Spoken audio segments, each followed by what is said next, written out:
Halo teman-teman semua, Arga Kudo is here. Nah teman-teman ya, mari mengejar ketertinggalan selama 2 episode ini. Dan penjelasan gue sudah pasti akan sangat outdated ya teman-teman ya, atau sudah sangat-sangat terlambat, tapi tidak apa-apa. Dan gue nggak perlu menjelaskan lagi kenapa penjelasan ini atau breakdown ini terlambat gitu ya teman-teman ya.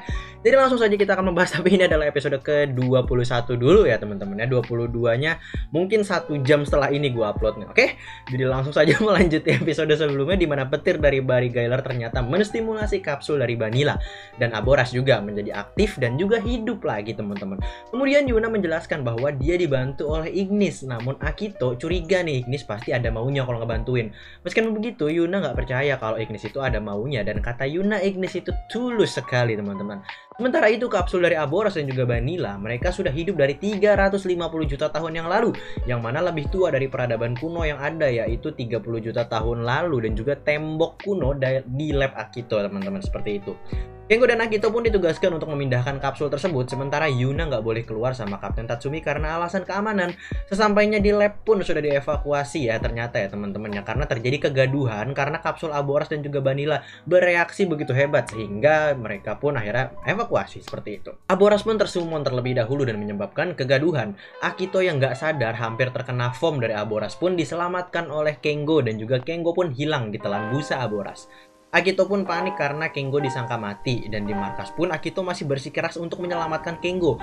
Namun Kapten Tatsumi melarangnya karena tugas utama God Select adalah melindungi kota dari monster. Meskipun Kapten juga ingin menyelamatkan Kengo, tapi itu bukan prioritas utama pada saat itu teman-teman ya. Akito pun akhirnya lari ke labnya. Di satu sisi Vanilla pun juga tersummon dan dia pun gelut sama Aboras, dan pertarungannya ini cukup lucu ya, terutama ketika Vanilla ini diputer-puter sama Aboras. Di sisi lain Carmilla pun menyuruh Dargon untuk menangkap Yuzare karena ada chaos dari Aboras dan juga Vanilla. Namun Dargon itu bilang bahwa mereka itu harus bekerja sama. Carmilla nganggep Dargon itu membangkang, padahal niat Dargon itu ya baik ya teman-teman. Dia pengen mencapai goal secara bersama-sama seperti itu. Kemudian ada kejadian lucu lagi di mana Maruru ini bilang, "Trigger kemana sih? Biasanya dia nongol pas kayak gini gitu kan." Dan dia pun langsung dimarahin sama Kapten Tatsumi karena Kapten Tatsumi itu tahu kalau Trigger itu adalah Kengo, dan keadaan Kengo juga lagi diambang antara hidup dan juga mati. Mereka tidak tahu gitu ya teman-teman. Jadi mereka tidak bisa mengandalkan Kengo ataupun Trigger. Dan Gutswalker pun juga udah kena damage yang begitu banyak dari serangan Aboras dan juga Vanilla. Akito pun meneliti bahwa darah dari Aboras dan Vanilla itu pun merupakan sebuah wabah kalau sampai tersebar kemana-mana dan bisa menghancurkan peradaban. Makanya mereka disegel dalam keadaan hidup. Kemudian Akito pun dibantu sama Ignis untuk translate yang dia bingung, yaitu busa dari Aboras bisa dihancurkan dengan api dari Vanilla teman-teman, sehingga menjadi kunci untuk menyelamatkan Kengo seperti itu.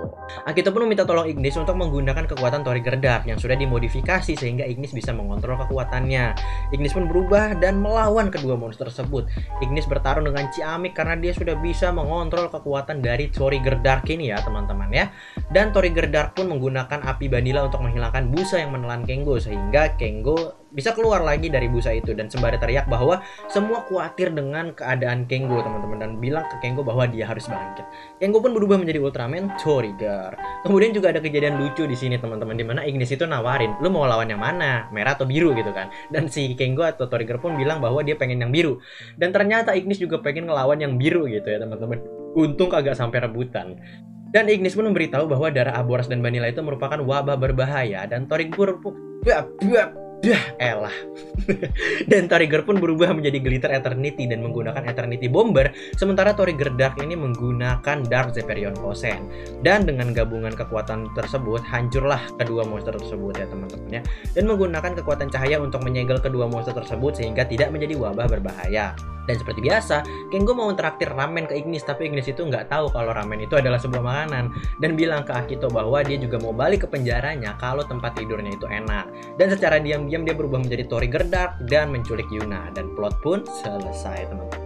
Pembahasan yang pertama adalah villain di episode kali ini, yaitu Aboras dan juga Vanilla teman-teman. Mereka bangkit kembali setelah ratusan juta tahun karena terkena petir dari Barry Gayler ini teman-teman. Dan petir itu menstimulus kedua kapsul tersebut ya teman-teman, sehingga Aboras dan Vanilla itu bisa bangkit kembali teman-teman. Ini juga mengambil reference dari origin kedua monster tersebut di series Ultraman Mbah ya teman-teman ya. Namun bedanya di sini mereka itu berusia 350 juta tahun, sementara di series Ultraman Mbah itu mereka umurnya adalah 300 juta tahun ya, beda 50 juta tahun lah ya teman-teman.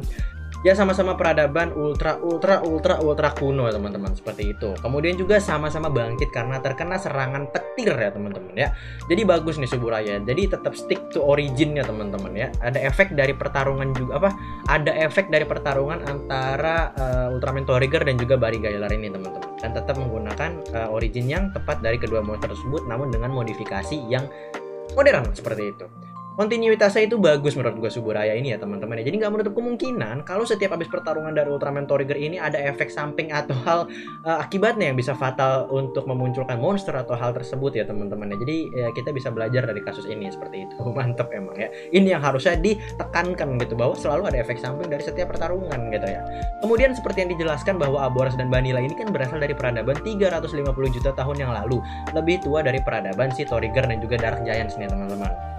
Nah menurut gue ini unik ya teman-teman ya, karena sebenarnya potensinya itu gede banget ya teman-teman ya untuk ditelusurin sebagai series atau juga apa gitu kan ya, peradaban kuno ini gitu. Bisa jadi kayak mini movie, mini series atau chronicle atau lain-lain tentang si Trigger ini gitu teman-teman. Potensinya gede banget karena gue yakin banget gitu, banyak banget misteri, terutama monster-monster kuno yang pasti bakalan serem-serem banget gitu kalau dari peradaban yang sangat kuno seperti itu teman-teman ya.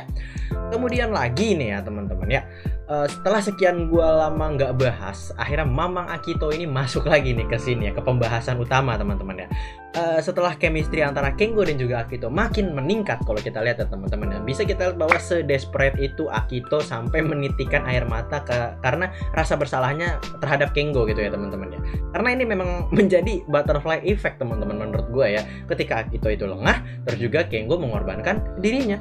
Abis itu kalau Kengo mengorbankan dirinya, Kengo mati. Kalau Kengo mati, dia nggak akan menjadi Ultraman Trigger. Kalau nggak ada Ultraman Trigger, ya bisa kacau karena nggak ada yang bisa melawan ancaman ke bumi gitu. Dan semua itu karena Akito lengah gitu teman-teman.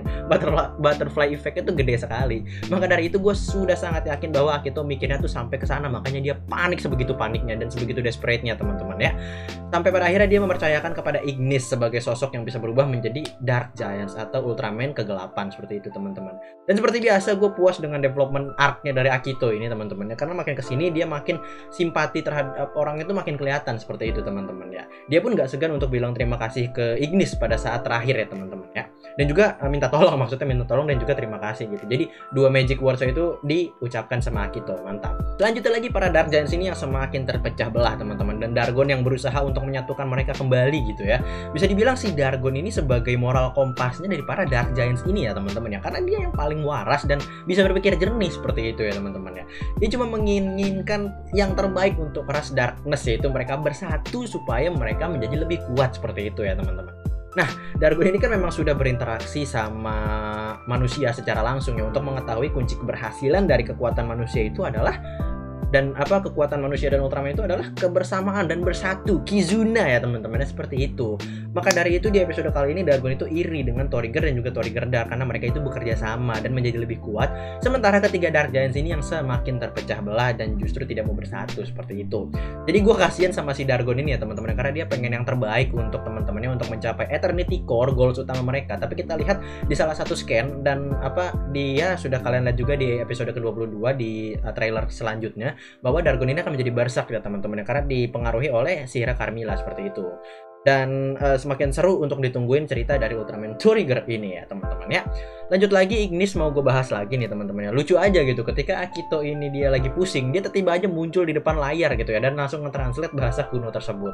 Namun yang gue salut dari Ignis di sini adalah dia nggak mau ngambil spotlight si Akito untuk ngasih kesempatan Akito ini untuk melanjutkan kesimpulan dan mengambil kesimpulan dari hal yang sudah ditranslate sama Ignis tersebut gitu teman-teman. Kemudian Ignis untuk pertama kalinya terbuka tentang masa lalunya ya teman-teman, dan alasan dia mau menolong si Akito karena dia ngeliat air mata Akito teman-teman, dan yang kehilangan seorang Kengo seperti itu.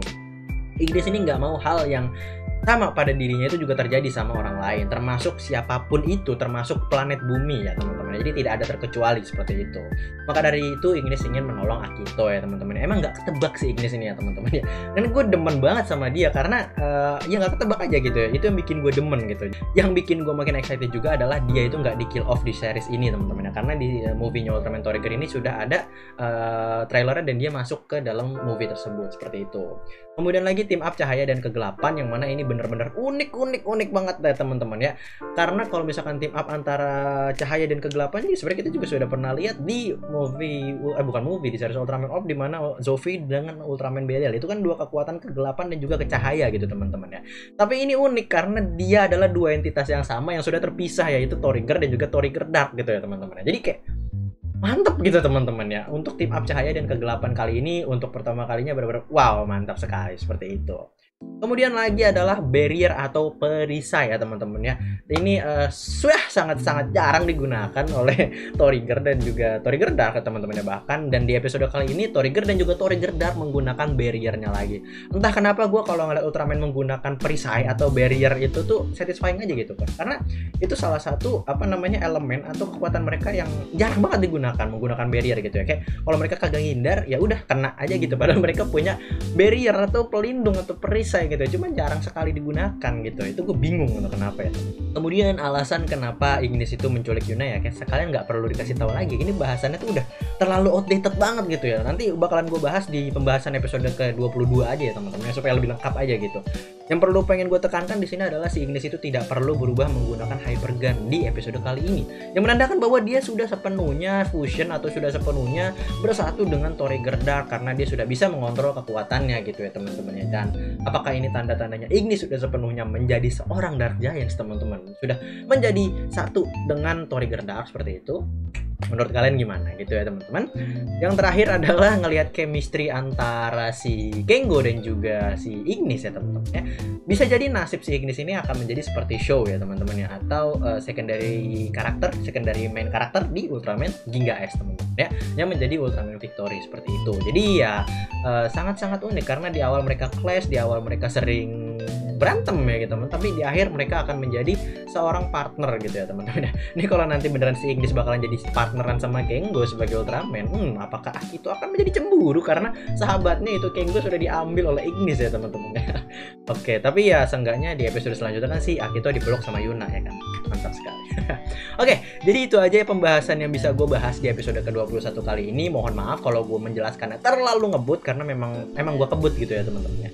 Ada yang nanya kemarin, bang jelasinnya ngebut banget, lagi dikejar apaan sih? Lagi dikejar waktu bos, banyak banget deadline pak, asli gitu ya. Kayaknya gue butuh bikin satu video klarifikasi kenapa gue jarang upload deh ya, biar kalian tuh pada tahu, nggak pada nanya gitu ya teman-teman. Oke, jadi sampai di sini dulu gue membahas episode Ultraman Torrigger ke-21. Sekian dari gue Arga Kudo, see you in my next video. Stay cool, keep calm, love and peace, cheerio. Wow.